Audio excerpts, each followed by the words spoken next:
She had heard stories of Mount Shasta throughout her life, stories about creatures that stalked the slopes of the mountain from under it. New Age spiritualists had told ominous tales about an entire city that lay under the mountain.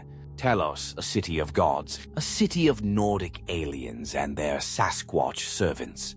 The Sasquatch would do the bidding of the Nordic folk, capturing unsuspecting hikers and campers and returning them, captive, to the great city of Talos.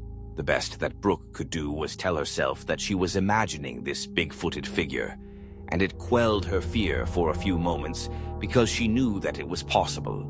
The stories she had heard could have made her manifest a stalking Sasquatch in her present state of delirium. Would it be so far-fetched to think that 2.5 days without food and 2.5 days with plenty of exhaustion could cause her to hallucinate? The figure continued to stalk her, even occasionally letting out what Brooke could only describe as a deep, bellowing bird call of a noise unlike anything she had ever heard.